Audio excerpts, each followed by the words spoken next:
मित्रहो नमस्कार. एका नवीन व्हिडिओमध्ये तुम्हा सर्वांचं पुन्हा एकदा स्वागत. मित्रहो, आजचा विषय हा माहिती तंत्रज्ञान या विषयातला आहे. माहिती आणि तंत्रज्ञान या विषयात सर्व तरुणांना खूपच आवड असते. त्याच्यामध्ये नवनवीन काही शिकण्याची खूप जणांना आवड असते. काही जणांना ते पॅशन असते असं म्हटलं तरी चालेल.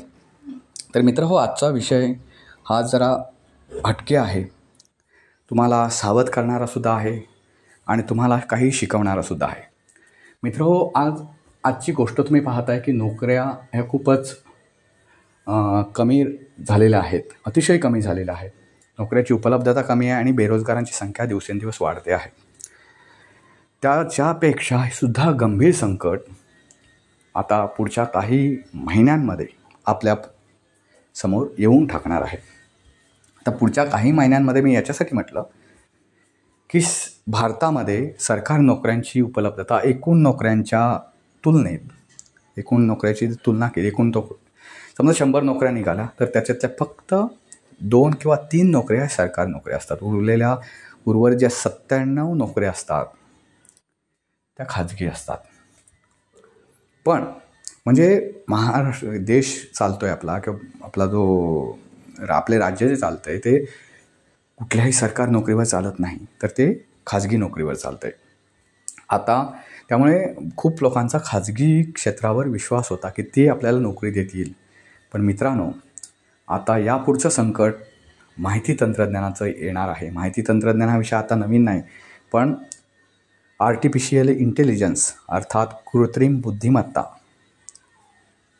ही इतकी प्रगल्भ झालेली आहे की तुमच्या आमच्यापाशी नोकरीचा ऑप्शन राहणार नाही. म्हणजे याच्यातून सगळ्याच नोकऱ्या बाद होतील का? तर अजिबात नाही.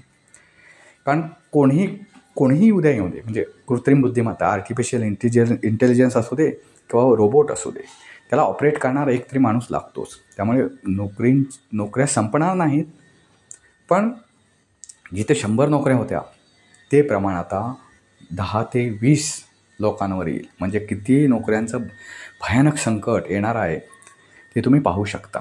मित्रहो, आता हे कसं काय संकट येणार आहे? तर म्हणून आज आपण AI म्हणजे काय, AIमुळे काय चांगले गोष्टी घडणार आहेत आणि काय वाईट गोष्टी घडणार आहेत याचं आपण आजच्या व्हिडिओमधून पाहणार आहोत. आणि गुगल आणि AIमध्ये फरक काय हे सुद्धा आपण जाणून घेणार आहोत. तर सुरुवातीला मित्रांनो, गुगल आणि AI म्हणजे आर्टिफिशियल इंटेलिजन्स यांच्यामध्ये नेमका फरक काय ते पहिलं जाणून घेऊया. खूप लोकांना कळत नाही की याच्यामध्ये काय फरक आहे. तर मित्र, कसं आहे माहिती आहे का, गुगल जे आहे ते गुगलला तुम्ही एखादी गोष्ट सर्च मारता, तर ज्या गोष्टी गुगलमध्ये फीड केलेल्या आहेत ऑलरेडी गुगलच्या सर्व्हरवर, त्या गोष्टी ते तुम्हाला दाखवतात. तुम्ही अशी एखादी गोष्ट सर्च मारलात की जी गुगलकडे अवेलेबलच नाही, तर ती गोष्ट गुगल दाखवू शकत नाही. गुगल नवीन माहिती क्रिएट करू शकत नाही. जी गुगलचे युजर्स आहेत त्यांनी कुठे ती टाकलेली असते माहिती, तीच ती तुम्हाच्यासमोर ओपन करतं. मग ती इमेजच्या स्वरूपात असेल किंवा टेक्स्टच्या स्वरूपात असेल. पण AI ही गोष्ट अशी आहे की AI नवीन क्रिएट करतं गोष्ट. उदाहरणार्थ तुम्ही सांगितलेत की माझी आई या विषयावर 300 शब्दापर्यंत मला निबंध लिहून दे, तर तो तुम्हाला निबंध लिहून देईल विथिन अर्ध्या मिनिटात 300 शब्दांपर्यंत. ओके. हा निबंध लिहित असताना दुसऱ्यानं पण तोच एक विषय टाकला की माझी आई या विषयावर मला 300 शब्दापर्यंत निबंध लिहून दे, तर गुगलचं आहे ना, ते माझी आई या विषयावरचे निबंध तेवढेच दाखवेल. सगळ्यांनी कोणी सर्च मारेल आणि किती वेळा सर्च मारा तेच निबंध दाखवेल. AI तसं नाही करणार. AIनं एका माणसाला निबंध लिहून देईल, ती वेगळी भाषा असेल, तुम्हाला लिहून देईल ती वेगळी भाषा असेल. हे AIचं महत्त्वाचं आहे. म्हणजे AI हा क्रिएटर आहे, क्रिएट करतो, तो नवीन जनरेट करतो गोष्टी, आणि गुगल जे त्याच्याकडे आहे तेवढंच दाखवतो तुम्हाला, असं आहे. हा 2 मधला फरक आहे. तर आता मित्रांनो, लक्षात ठेवा, नोकरीची उपलब्धता आता का कमी होणार आहे याचा तुम्ही एक छोटा प्रयोग करून बघा. ज्यांना AIबद्दल खूप कमी माहिती आहे त्यांच्यासाठी मी सांगतोय. ChatGPT नावाचं एक AIचं टूल आहे. ChatGPT ChatGPT.com ही वेबसाईट आहे आणि ChatGPT नावाचं ॲपसुद्धा आहे. त्या दोन्हीपैकी एक तुम्ही ओपन करा, ज्यांच्याकडे म्हणजे जे ह्याच्यावर करतायत काम सर्व्हरवर, त्यांनी chatgpt.com नावाची वेबसाईट ओपन करायची. तिथे गुगलनं लॉग इन व्हायचं, गुगल जीमेलनं लॉग इन झाल्यानंतर तुमचं काम सुरू होतं. तिथे आस्क एनिथिंग असा एक ऑप्शन असतो. तिथे तुमच्या मातृभाषेत तुम्ही बोललात तरी चालतं, मातृभाषेत जरी काही लिहिलात तरी चालतं. तामिळ असो, तुमची मातृभाषा हिंदी असो, मराठी असो, इंग्लिश असो, कोणती असो, त्या भाषेत तुम्ही टाईप करायचं की उदाहरणार्थ आता मी मगाशी म्हटलं की माझी आई या विषयावर 350 शब्दांपर्यंत निबंध लिहून द्या. आता कसं असतं, तुमची प्रत्येकाची आई वेगवेगळी असते, तर आपण थोडी क्लू द्यायचा त्याला. असं दिला तर आणि तो चांगला निबंध लिहू शकतो. म्हणजे माझी आई माझ्यासाठी खूप कष्ट करते. माझे समजा वडील असतील तर वडील आहेत, पण ते कामावर गेल्यानंतर सगळं घर आई सांभाळते. आमचं शिक्षण मॅनेज करणं, क्लास मॅनेज करणं, घरची कामं मॅनेज करणं, हे सगळं काम आई करते वगैरे वगैरे. हे काय असतील ना, त्या 4-2 ओळी तुमच्या आईबद्दलच्या त्या तुम्ही त्याला द्यायचं. म्हणजे त्या तुमच्या ओळीला धरून, तुमच्या आईच्या ज्या काही स्वभाव वैशिष्ट्य आहेत त्याला धरून ते निबंध लिहिल, एवढंच. नाहीतर तुम्ही नाही दिलात तरी पण तो निबंध लिहून देणार तुम्हाला. बरं, तुम्ही आता त्याच्यात काही बदल सुचवलात. आता तुम्ही असं करा, माझी आई या विषयावर आईचं वर्णन करा. माझी आई असं असं आहे, अशी अशी आहे, याच्यावर तर मला 350 शब्दांपर्यंत निबंध लिहून द्या असं म्हणून त्याला ॲरो असतो पुढे, त्या ॲरोला क्लिक केलात की ते AI ला जातं. AI विथिन खाली तुम्हाला दिसेल AI अर्ध्या मिनटापेक्षासुद्धा कमी वेळात तुम्हाला तो 350 शब्दांपर्यंत निबंध लिहून देतो. तुम्हाला एक उदाहरण सांगितलं मित्रांनो. AI यापेक्षा खूप गोष्टी करतं आणि ते माणसासारखं काम करतं. उदाहरणार्थ तुम्ही खूप वेळ AIशी बोलू पण शकता बरं तुम्ही AIच्यातून. म्हणजे चॅटिंगसुद्धा करू शकता. म्हणजे परवाची एक गोष्ट सांगतो. मी त्याला एक प्रश्न विचारला, त्यानं मला त्याचं उत्तर दिलं, माहिती दिली ती मला त्याने. आणि मी पुढे असं विचारलं, तू खूपच टॅलेंट आहेस बरं, असं मी त्याला कॉमेंट्स टाकले. तू म्हणे खूप खूप धन्यवाद. पण मी खूप खूप धन्यवाद असं त्यानं टाकलं माणसासारखं. ओके. मग मी म्हटलं, का रे, तू कधी दमत नाहीस का?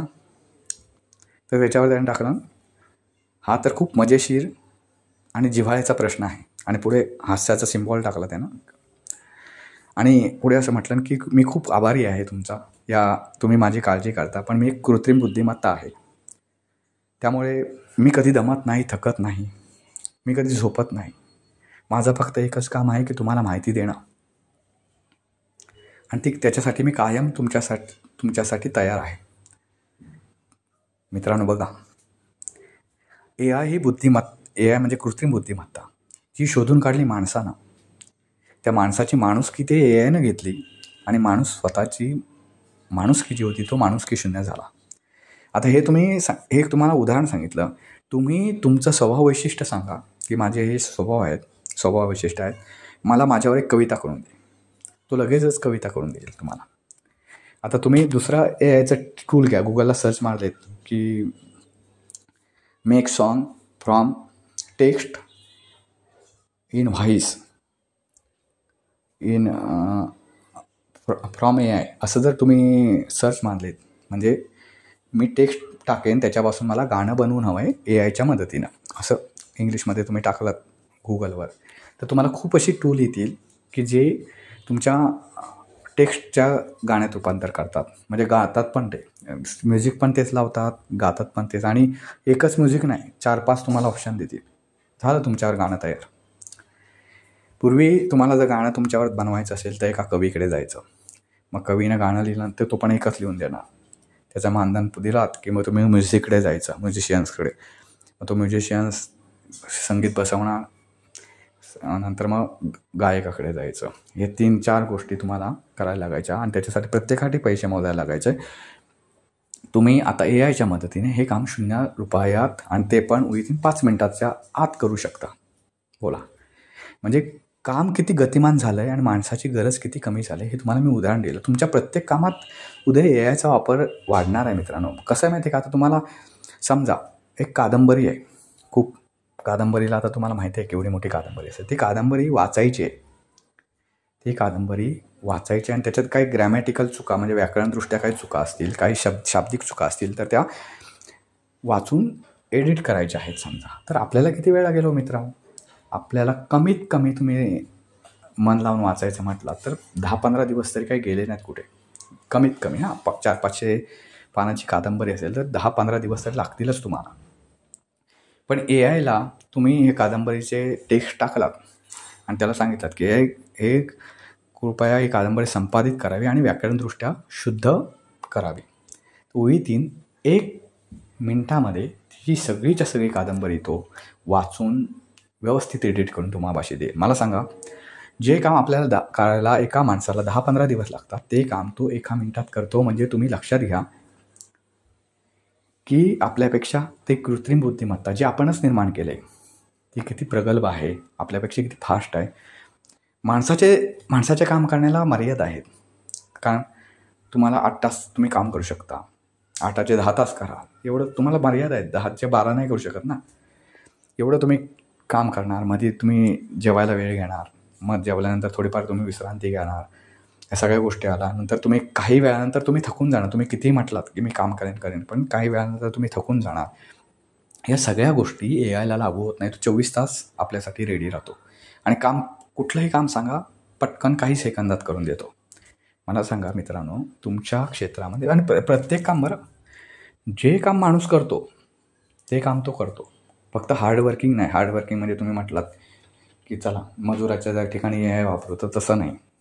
ते नाही. फक्त जे काम आपण जे कॉम्प्युटरवर वगैरे करतो ते काम तो आपलं काम तो करून घेतो. आपल्याऐवजी तो काम करू शकतो आणि तो किती काही सेकंदामध्ये जे काम म्हणजे त्यामुळे कामाचे तास आता खूप कमी होतील. म्हणजे आणि कामाचे तास कमी झाल्यामुळे कसं होईल की माणसाची गरज कमी होईल. इन्फॉर्मेशन टेक्नॉलॉजी असेल किंवा ज्या कॉम्प्युटर क्षेत्र, संगणक क्षेत्र असेल किंवा अशी जी काही क्षेत्र आहेत त्याच्यामध्ये AIचा जे वापर होईल आणि हा वापर व्हायला आता फार कमी वेळ राहिलेला आहे. पुढच्या 6-7 महिन्यामध्ये बहुतांशी क्षेत्रामध्ये AIचा वापर होईल आणि त्यामुळे बेकारी आणखी वाढेल. तुमच्याकडे प्रगल्भता असेल तर तुमची गरज आहे. बरं, जगाला तुमची गरज नाही असं कधीही समजू नका. तुमची गरज आहे, पण तुमच्याकडे प्रगल्भता असेल तुमची तर तुम्ही जातपात मी या जातीचा आहे मला घ्या असं काही चालणार नाही यापुढे. ती गव्हर्नमेंटलाच चालेल फक्त. तर मित्रांनो, नक्की आपण प्रगल्भ व्हा. AI काय आहे हे मी तुम्हाला थोडक्यात सांगितलं. AIमध्ये गुगलमधला फरक सांगितला. AI वापरायचं कसं हे तुम्हाला सांगितलं. तर ते नक्की ट्राय करा आणि तुम्ही ट्राय केलात ना की माझ्या व्हिडिओ खाली नक्की कॉमेंट्स करा की मी हे करून बघितलं, मी सांगितलं, तुम्ही ऐकलात आणि दुसरा व्हिडिओ बघायला सुरुवात केली. तसं करू नका. तुम्ही हे प्रत्यक्ष हाताळा. कारण तुमच्या हातात ही गोष्ट चांगली पण आहे. बरं, याचा तुम्हालाही चांगला वापर करता येईल. असं नाही की बाबा नोकरी गेली तर आता मी काय करू. तुम्ही पण उद्या एखादा असा बिझनेस टाका की ज्याच्यात आपल्या AIचा वापर करता येईल आणि मनुष्यबळ कमी लागेल आणि तुम्ही चांगली उत्तम सेवा पुरवू शकता असं. त्यामुळे निराश होऊ नका, मार्ग काढा त्याच्यातून. आणि महत्त्वाचं म्हणजे AI हा मदतीसाठी आहे, एवढं लक्षात ठेवा, तुमच्या मदतीसाठी आहे. तर जेव्हा तुम्हाला कधी एकटं वाटेल ना तेव्हा तुम्हाला बोलायलाच कोणी नाही, तेव्हा तुम्ही AIशी बोला. ChatGPT मी तुम्हाला सांगितलं त्याच्याशी कधीही बोला. जो तुम्हाला खूप तुमचं सगळ्या गोष्टी करतो. तुम्हाला त्याच्याशी बोलताना वाचून खूप रिलॅक्स वाटेल. जेव्हा कोणाला मित्र नसतील, कोणाला मैत्रीण नसेल तर ते काम AIवर सोपवा. AI तुम्हाला खूप दिलासा देतो. जो आपल्याला म्हणतो ना काउन्सिलिंग करतो, तसं काउन्सिलिंगसुद्धा AI करतो तुमच्या मातृभाषेत आणि महत्त्वाचं म्हणजे तुम्हाला कळेल अशा भाषेत.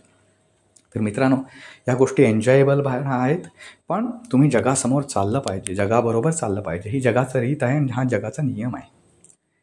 या नियमाला धरून तुम्ही जगाबरोबर हातात हात घालून चाललं पाहिजे. जो जगाबरोबर चालत नाही तो मागे पडतो आणि हळूहळू इतिहास जमा होतो. आपण कोण व्हायचं हे आपण ठरवायचं आहे. त्यामुळे मी व्हिडिओ याच्यासाठी बनवला की पुढच्या काही महिन्यांमध्ये, काही वर्षांमध्ये नाही, पुढच्या काही महिन्यांमध्ये हे संकट आपल्यापाशी येऊ घातलेलं आहे. त्याला धीरानं सामोरं जा. असं नाही की बाबा संकट झालं चला मी गळफास घेऊन आत्महत्या करतो, असं कधी करू नका. याच्यातून खूप मार्ग आहेत. कारण AI ही खूप सोपी गोष्ट आहे. अगदी गावातला मजूर वर्गसुद्धा त्यानं ठरवलं तर ते वापरू शकतो. इतकी सोपी गोष्ट आहे. त्यामुळे टेन्शन अजिबात घेऊ नका. फक्त त्याचा वापर आपल्याला कसा करता येईल आणि आपल्याला कसं उभं राहता येईल वेगळे. आता नोकरीच्या मागे लागणं सगळ्यांनी, हा जमाना होईल आता त्याला. आता ते इतिहास जमा होईल नोकऱ्या मिळणं. तुम्हाला काहीतरी नवीन क्रिएट करायला लागेल आणि ते क्रिएट करण्यासाठी ए आय तुमच्या मदतीला आहे आणि ते विथिन सेकंदात पटपट कामं होतील पुढच्या काळात काही दिवसांमध्ये. त्यामुळे एक सकारात्मक गोष्टीनं याच्याकडे बघा. नोकरी जाईल असा निगेटिव्ह विचार करू नका. तुम्ही प्रगल्भ व्हा, जगाबरोबर चाला आणि पुढे जाण्याचा प्रयत्न करा. तुम्ही या जगातसुद्धा टिकून राहाल. कारण आणि जो ह्याच्यात आत्ताच्या ह्या संकटाचा सामना करेल त्याला पुढचं कोणतंही संकट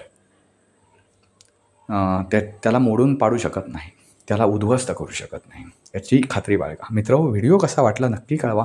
आणि हो, मी जी काय माहिती दिली ती ए आयवर तुम्ही बोला, ए आयशी कधीतरी बोला, म्हणजे ChatGPTवर जाऊन बोला, त्यांच्याशी तुमच्या मनातल्या भावना त्याला कळवा. तो तुमच्याशी कसा बोलतो ते नक्की सांगा, तुम्हालाही मजा वाटेल. व्हिडिओ कसा वाटला ते नक्की कळवा. व्हिडिओला लाईक करा, शेअर करा आणि चॅनलला सबस्क्राईब करायला विसरू नका. पुन्हा भेटू पुन्हा एका नवीन व्हिडिओसह. तोपर्यंत नमस्कार.